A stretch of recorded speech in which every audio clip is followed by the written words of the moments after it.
Bismillahirrahmanirrahim. Assalamualaikum warahmatullahi wabarakatuh. Alhamdulillahi rabbil alamin. Wal aqibatu lil muttaqin fala udwana illa 'alal zalimin. Wassalatu wassalamu ala Rasulillah imamina wa qudwatina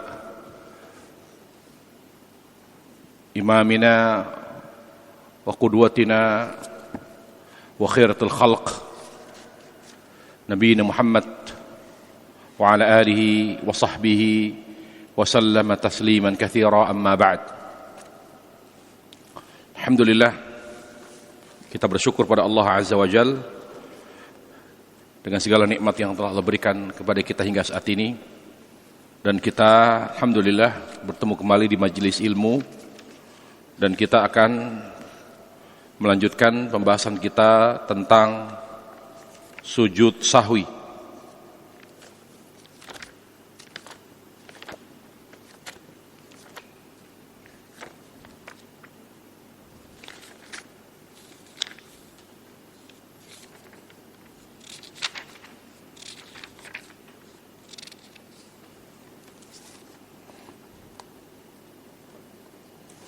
Kita lanjutkan sujud sahwi.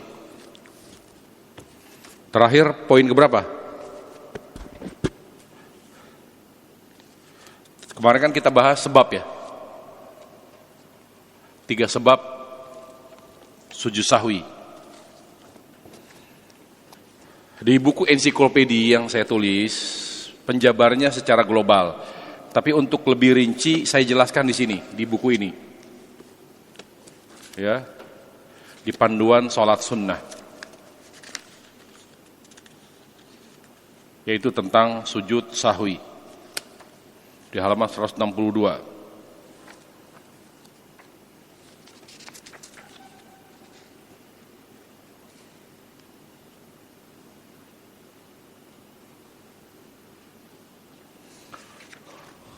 Sebelum kita baca yang pembahasan poin yang keempat, saya kasih muqaddimah dulu tentang sujud sahwi untuk mengingat murajaah pembahasan yang lalu. Pertama, tentang hukum sujud sahwi itu sendiri terjadi khilaf para ulama. Ada yang mengatakan sunnah dan ada yang mengatakan wajib. Jadi hukum sujud sahwi, ada ulama yang mengatakan wajib, ada yang mengatakan sunnah. Tapi yang lebih dekat kepada dalil adalah bahwa hukum sujud sahwi adalah wajib. Jadi usahakan para jemaah, kalau kita mengalami salah satu sebab sujud sahwi, apakah karena lupa menambah rakaat, ya, atau lupa dari suatu kewajiban dalam sholat, atau karena ragu, upayakan untuk mengerjakan dan melakukan sujud sahwi. Karena sebagian ulama mengatakan sujud sahwi adalah wajib, ya. Dan Syekhul Islam Taimiyah menguatkan pendapat itu dengan 2 alasan. Yang pertama, banyak hadis-hadis sahih dari Nabi SAW yang mengandung perintah. Jadi lafadznya perintah, dan tidak ada dalil yang memalingkan perintah tersebut menjadi sunnah, ya. Bahkan pada sebagian hadis tersebut terdapat perintah untuk melakukan sahwi hanya karena adanya keraguan dalam sholat. Yang B adalah, yang kedua, alasan yang menguatkan wajibnya sahwi. Nabi setiap mengalami sebab sahwi, beliau selalu mengerjakan. Tidak pernah sekalipun beliau tidak mengerjakan sahwi. Nah, ini 2 alasan. Adapun dalilnya jelas, sahwi memiliki 3 sebab. Karena naqas, yaitu karena tidak ditunaikannya kewajiban salat atau kurangnya rakaat yang harus dipenuhi. Yang kedua, ya, sebab sujud sahwi karena karena an-naqs, karena adanya asyak, karena ragu apakah ini sudah rakaat kedua atau sudah ketiga, apakah sudah ketiga atau keempat dan sebagainya, ada ragu, ada keraguan. Maka kalau kita mengalami keraguan dalam sholat, diwajibkan melakukan sujud sahwi. Dan yang ketiga, karena menambah az-ziyadah, yaitu mengerjakan suatu di luar kewajiban, di luar rangkaian sholat, bisa menambah rakaat, menambah amalan yang sudah harusnya tidak dikerjakan lagi, ya. Jadi itu 3 sebab sujud sahwi: mengurangi, ragu, dan menambah. Ya, baik. Secara umum, sujud sahwi itu hanya dilakukan ketika meninggalkan kewajiban sholat. Sujud sahwi tidak berlaku kalau meninggalkan rukun sholat. Misalnya orang lupa baca Al-Fatihah, nggak bisa, tidak bisa diatasi dengan sujud sahwi. Kalau kita lupa baca Al-Fatihah, atau seorang misalnya mengerjakan sholat dengan terburu-buru, tidak ada tumaknina, maka tidak bisa ditutup dengan sujud sahwi, harus diulangi sholatnya. Jadi sujud sahwi itu hanya dilakukan ketika kita meninggalkan kewajiban dalam sholat. Contoh apa? Contoh yang disepakati ulama, wajib itu adalah tasyahud awal. Tasyahud awal ulama sepakat hukumnya wajib. Jadi kalau kita lupa mengerjakan tasyahud awal, langsung bangkit ke rakaat ketiga, lanjutkan saja, nanti di akhir sebelum salam melakukan sujud sahwi. Ya. Meninggalkan sujud sahwi. Terus poin 5 saya jelaskan pada buku ini adalah meninggalkan rukun salat tidak bisa hanya diatasi sujud sahwi. Bahkan harus menambah rakaat yang tidak ditegakkan rukun padanya. Ya, itu. Kemudian bagaimana dengan sunnah-sunnah dalam salat? Apakah kalau kita tinggalkan, kita juga disunnahkan mengerjakan sujud sahwi? Meninggalkan sunnah-sunnah dalam salat, maka sujud sahwi hukumnya sunnah.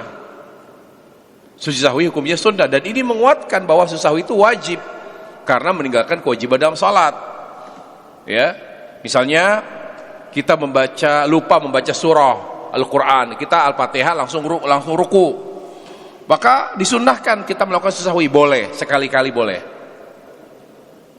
Nah, ini yang berikutnya, yang keempat. Yuk, silakan dibaca, mana speakernya? Poin 4. Poin 4, kapankah sujud sahwi dikerjakan? Apakah sebelum salam atau sesudah salam? 1. Jika lupa mengakibatkan tidak menunaikan kewajiban sholat, seperti lupa mengerjakan tasyahud awal, atau maka melakukan sujud sahwinya sebelum salam. 2. Jika lupa mengakibatkan bertambahnya jumlah rakaat lebih semestinya, atau ragu terhadap kepastian jumlah rakaat, atau sudah terlanjur salam padahal sholat belum berakhir, maka sujud sahwi setelah salam yang tujuannya adalah untuk menghinakan syaitan. Ya. Jadi sujud sahwi yang sesuai dengan tuntunan Nabi sallallahu alaihi wasallam, apakah dilakukan sebelum salam atau sudah salam? Yang pertama, sujud sahwi boleh dilakukan sebelum salam atau sesudah salam, tidak ada masalah, karena ya dua-duanya memiliki landasan dalil, dua-duanya memiliki landasan dalil, ya itu. Tapi masalahnya mana yang sesuai dengan sunnah?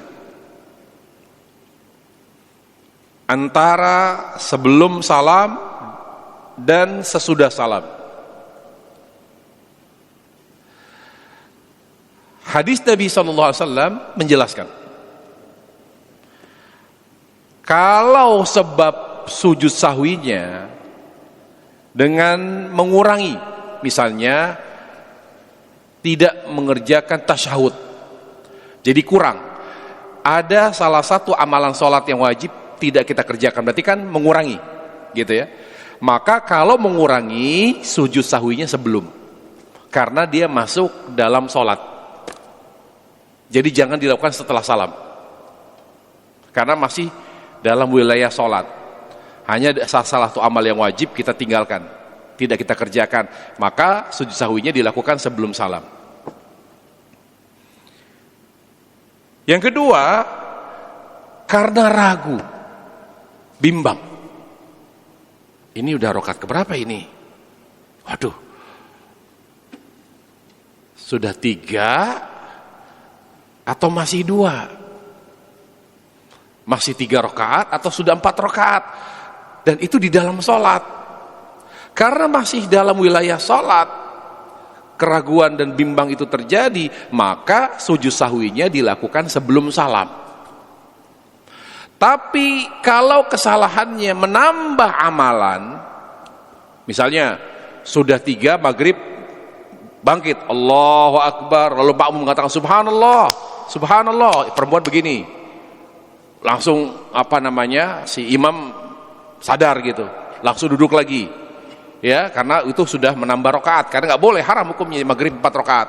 Tapi dia karena dia lalai, itu karena pikirannya kacau, nggak fokus, akhirnya dia harusnya salam, malah dia bangkit lagi, rakaat ketiga, rakaat keempat.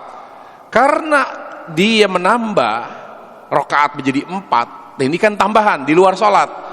Kalau menambah amalan sholat di luar sholat, maka sujud sahwinya dikerjakan setelah salam, karena amalan itu di luar sholat. Begitu rincian sujud sahwi sesuai dengan tuntunan Nabi SAW. Gampang ya? Sebabnya apa dulu sujud sahwi itu? Kalau mengurangi atau ragu, dilakukan sebelum salam. Kalau menambah amalan, menambah rakaat, menambah apapun itu, maka idealnya dilakukan setelah salam. Nah itu. Untuk apa dia lakukan setelah salam? Untuk menghinakan syaitan. Untuk menghinakan setan, karena dia tidak berhasil ya merusak sholat kita dengan menambah rakaatnya atau yang lain. Ya, seperti itu. Baik, kemudian penjelasannya gimana? Silakan. Penjelasan Syekhul Islam Ibnu Taimiyah berkata, pendapat inilah yang kami pilih dan perkuat karena mengacu kepada seluruh dalil yang ada dalam masalah ini, sekaligus menggunakan qiyas sahih pada sebagian masalah yang tidak ada nasnya, dan menambahkan penguat-penguat yang bukan dari dalil pada nas-nas yang ada dalam masalah ini. Nah, jadi itu yang sahih, dirinci. Tapi boleh nggak kalau misalnya ragu, tapi baru sujud sahwinya setelah salam? Tidak ada masalah. Intinya sujud sahwi boleh sebelum dan sesudah salam, boleh dilakukan.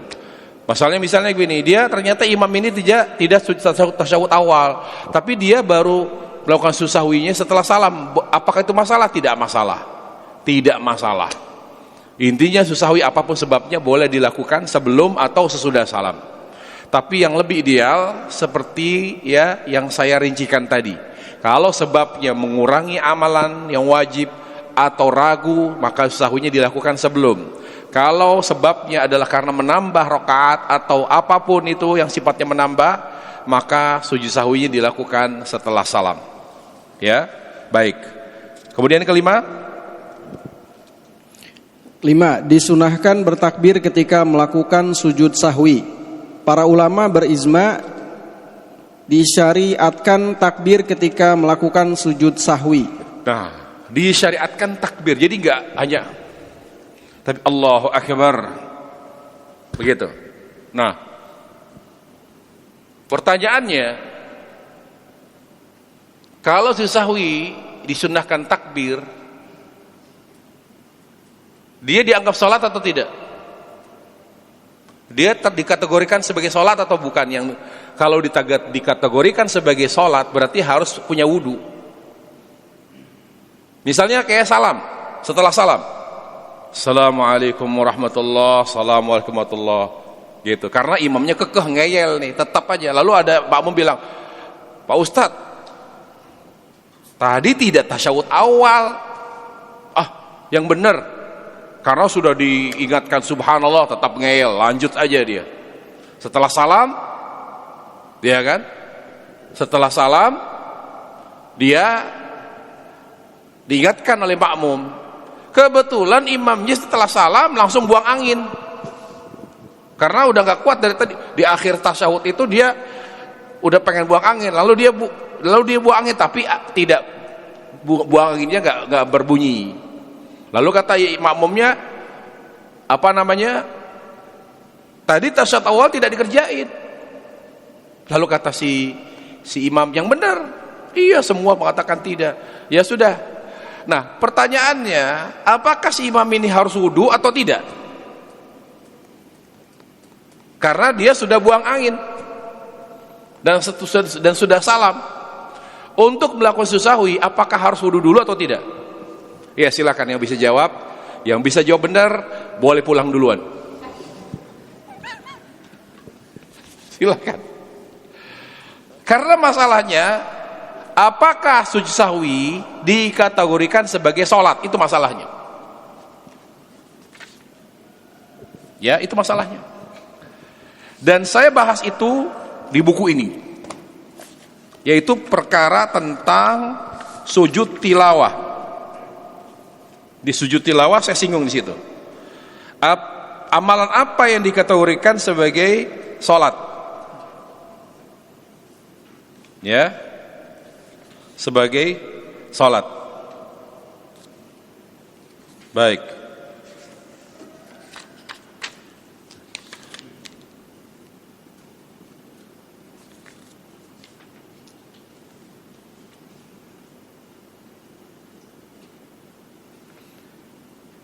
Amalan yang dikategorikan sebagai sholat adalah amalan yang diawali dengan takbir, diakhiri dengan salam, maka dia disebut sholat walaupun tidak ada sujudnya dan rukunya. Contoh apa? Jenazah tidak ada ruku dan sujud. Jadi boleh tidak orang sujud sahwi gabung? Ada sholat jenazah. Dia nggak tahu, dia nggak ngeliat ada ada keranda gitu, keranda jenazah. Tapi setelah sholat sunnah langsung pret gitu loh. Aduh, ada jenazah gitu. Kira-kira dia kalau mau gabung wudu dulu atau tidak? Dia udah buang angin. Wudu dulu atau tidak perlu wudu gabung sholat jenazah? Ingat, tidak ada sujud dan rukuk loh. Kita bilang apa? Wudu dulu. Karena sholat jenazah dia sholat. Karena ada takbirnya dan salamnya. Paham ya? Jadi amal yang diawali dengan takbir, diakhiri dengan salam, itu disebut sholat. Karena Nabi SAW berkata sabda, miftahuha at-takbir, ya, at-tahuru, kata Nabi SAW, miftahu at-tahur wa tahrimuha takbir wa tahliluha taslim. Pembuka salat itu wudu, pengharamnya adalah takbir, sedangkan penghalalnya adalah salam. Jadi kalau Nabi mengatakan pengharamnya takbir, berarti amal yang diawali dengan takbir dia salat. Pertanyaannya, sujud sahwi ada takbirnya? Ada. Salamnya ada atau tidak? Ada salam atau tidak? Ada. Berarti kalau imam itu batal lalu ingin sujud sahwi, dia wudu lagi atau enggak? Wudu lagi. Begitu cara memahaminya. Amal yang diawali dengan takbir, diakhiri dengan salam, walaupun cuma satu kali, kayak sujud sholat jenazah. Karena sholat jenazah itu yang sahih boleh dua-duanya. Jangan jangan sampai tidak tahu. Boleh assalamualaikum warahmatullah, dan ini umumnya dalil. Sekali salamnya. Boleh dua kali, boleh. Assalamualaikum warahmatullah. Takutnya karena kita tidak tahu itu, kita ngertinya hanya satu kali, lalu pada saat di masyarakat, sementara masyarakat kan banyak yang awam juga, nggak tahu. Lalu kita assalamualaikum warahmatullah, fitnah, kok cuma sekali. Orang-orang awam jadi geger, gaduh. Nah, kalau kita memimpin salat jenazah di tengah masyarakat awam, sebaiknya dua kali, supaya tidak menimbulkan fitnah. Assalamualaikum warahmatullah, salam, boleh dua kali. Tapi yang sering Nabi lakukan SAW, ketika salat jenazah, salamnya hanya satu kali. Jadi masalah amaliyah yang seperti ini, yang ada beberapa pilihan, kita harus sesuaikan situasi dan kondisi di lapangan. Jangan sampai kaku, bersikap kaku lalu menimbulkan fitnah di tengah masyarakat. Ya, itu.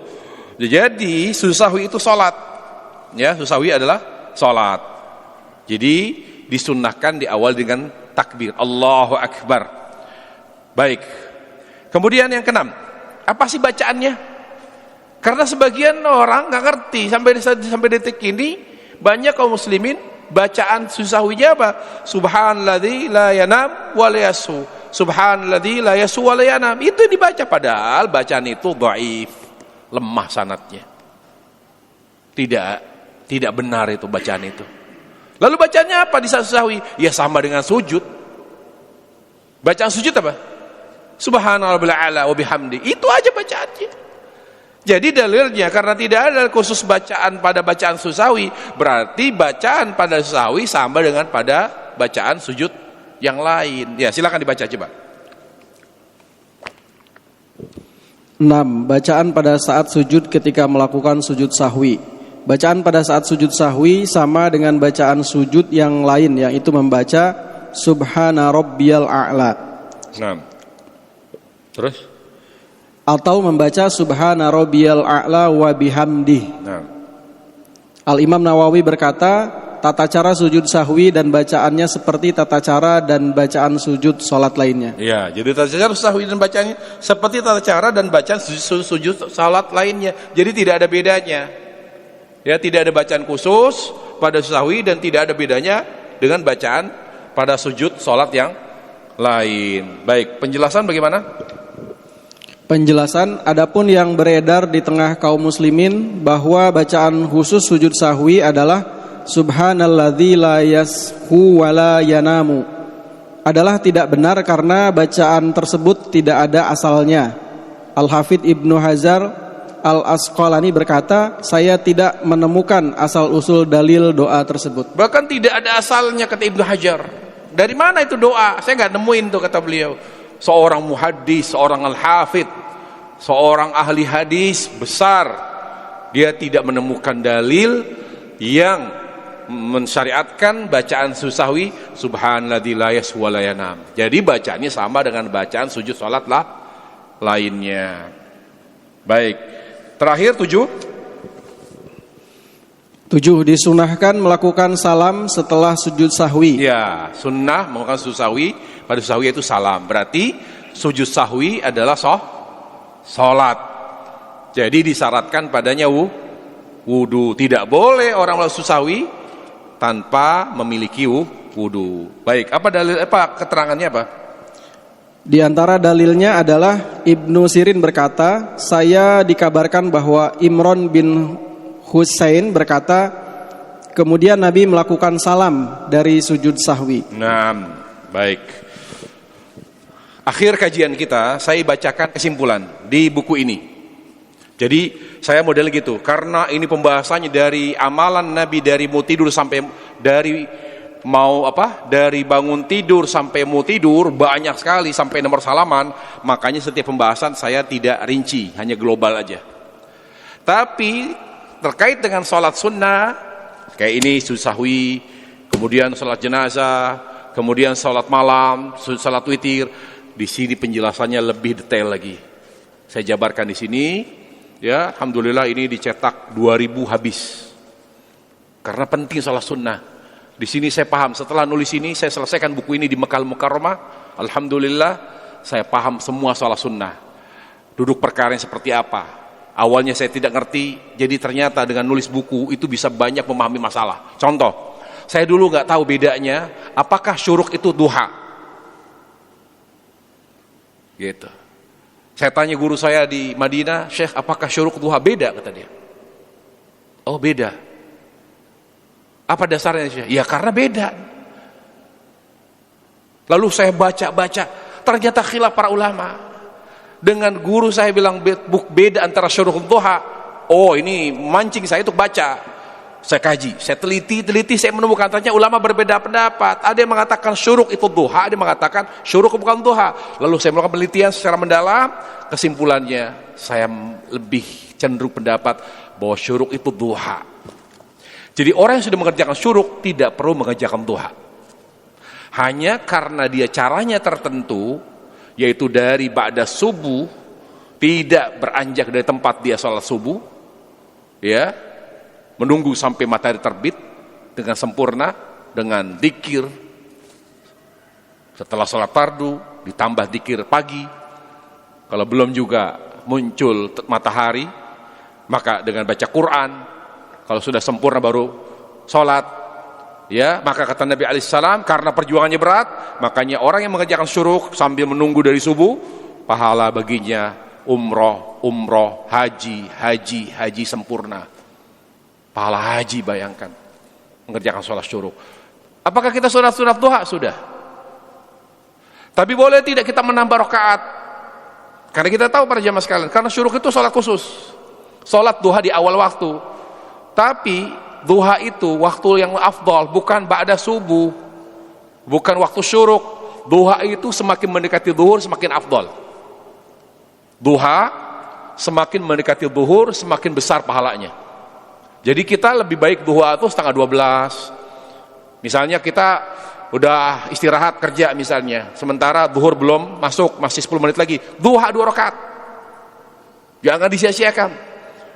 Terutama duha, kalau mau duha jangan 2, 4. Apa kata Nabi SAW? Allah berfirman, wahai hambaku, kerjakan duha 4 rakaat, aku cukupi kebutuhanmu 1 hari dan aku amankan dari segala kejahatan. Manfaat duha 4 rakaat, kata Nabi SAW, Allah berfirman, wahai anak cucu Adam, kerjakan duha 4 rakaat, aku penuhi kebutuhanmu hari ini dan aku lindungi dari segala kejahatan. Hari itu juga. Ya, makanya kita kalau meninggalkan anak istri, apalagi sedang keluar kota, kita pesan istri kita salat duha supaya Allah menjaga mereka, anak istri kita. Duha itu luar biasa. Dan duha itu sunnah muakkadah.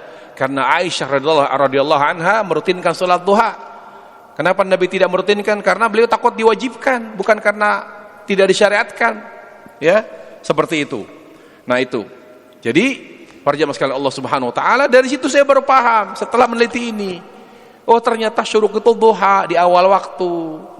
Meskipun lebih afdal dikerjakan mendekati zuhur. Baik, kesimpulan. Kesimpulan dari salat duha, salat apa? Sujud sahwi. Apa kesimpulannya? Para jemaah sekalian Allah Subhanahu wa taala, kesimpulannya saya jelaskan penjelasan di sini. Syekhul Islam Taimiyah rahimahullah taala merangkum rincian ketiga masalah tersebut dengan berkata, dengan mengamalkan dalil seluruhnya maka terdapat rincian berikut. Yang pertama, apabila kesalahan dilakukan dengan mengurangi, yaitu tidak melaksanakan kewajiban salat seperti tasyahud awal, maka sujud sahwi dilakukan sebelum salam agar salatnya menjadi sempurna. Kedua, apabila kesalahan dilakukan dengan melebihi jumlah rakaat, maka sujud sahwi dilakukan setelah salam. Hal itu dilakukan untuk menghina dan membuat syaitan murka. Yang ketiga, jika mengalami keraguan dalam salat, maka 2 kali sujud sahwi dilakukan. Jika mengalami keraguan dalam salat, maka 2 kali sujud sahwi dilakukan dengan salam setelah salam dengan alasan yang sama seperti di atas. Ya, keraguan dalam salat bisa dilakukan sebelum atau sesudah salam. Yang ketiga, jika salat bersama imam sebagai masbuk. Nah ini, jika kita salat bersama imam sebagai masbuk, imam melakukan sahwi sebelum salam, maka makmum pun mengikuti. Ya, mengikuti. Bagaimana kalau kita makmum tapi imamnya tidak salam, kita pun ikut? Maksudnya imam tidak sujud sahwi, padahal dia tidak tasyahud awal. Kalau dia tidak sujud sahwi, apakah kita ikuti? Ikuti. Ya. Yang 5, jika benar-benar ragu dan bimbang serta tidak ada kecenderungan sama sekali, maka 2 sujud sahwi sebagai pelengkap salatnya. Maka sujud sahwi dilakukan sebelum salam. Mendudukan perkara sujud sahwi seperti inilah yang kami benarkan karena mengacu kepada seluruh dalil yang ada dalam masalah ini, dan tidak ada satupun dalil yang terluput, sekaligus menggunakan qiyas sahih pada sebagian masalah yang tidak ada nasnya dan menambah penguat-penguat yang bukan dari dalil nas yang ada dalam masalah ini. Yang ke-8, sujud sahwi atau yang berikutnya, sujud sahwi tidak berlaku bagi orang yang penuh waswas. Misal gini, Allahu Akbar, aduh ini netes gak ya? Batal, wudu lagi. Lalu Allahu Akbar, tadi wudunya sah gak ya? Kayaknya kakinya belum sempurna basuh kakinya deh, takut kayaknya ada yang belum kena air deh, batalin lagi. Poin berikutnya adalah sujud sahwi tidak berlaku bagi orang yang penuh was-was. penuh was-was pada saat sholat, sebab orang yang was-was tidak tidak ragu terhadap jumlah rakaat sholat. Dia tidak yakin dia. Hanya saja ia bersikap berlebihan, tidak sesuai dengan tuntunan Rasulullah SAW. Hal ini berdasarkan kesepakatan para ulama, bahkan sebagian ulama menukil ijma'kan hal tersebut. Jadi orang yang was-was tidak perlu sujud sahwi. Yang ke-9, disunahkan bertakbir ketika akan melakukan sujud sahwi dan bangkit dari sujud. Hal itu dilakukan pada 2 kali sujud sahwi. Yang berikutnya, jumlah sujud dalam sujud sahwi 2 kali sujud, jangan cuma sekali. Yang berikutnya, cara sujud dan bacaan pada saat melakukan sujud sahwi sama dengan cara dan bacaan sujud dalam sholat. Yang berikutnya, yang terakhir, tidak disyaratkan tasyahud, tidak disyaratkan tasyahud pada sujud sahwi, disunnahkan melakukan salam setelah sujud sahwi, dan para ulama berijma bahwa siapapun yang dengan sengaja menambah amalan dengan salat dalam salat, maka tidak sah salatnya dan tidak perlu. Misalnya orang dengan sengaja maghrib 4 rakaat, perlu sujud sahwi atau tidak? Yang disunnahkan melakukan sujud sahwi ketika dia tidak sengaja menambah jumlah rakaat. Tapi kalau dia dengan sengaja menambah jumlah rakaat atau mengurangi jumlah rakaat salat, perlu nggak sujud sahwi? Tidak perlu. Siapa yang sengaja menambah atau mengurangi rakaat salat tidak perlu sujud sahwi. Nah, itulah yang bisa kita sampaikan pada pembahasan sujud sahwi. Wallahu taala alam. Wa sallallahu wasallam wa barik Muhammad wa ala alihi wa sahbihi wasallam. Subhanakallah bihamdik, asyhadu an la ilaha illa anta, astaghfiruka wa atubu ilaik. Assalamualaikum warahmatullahi wabarakatuh.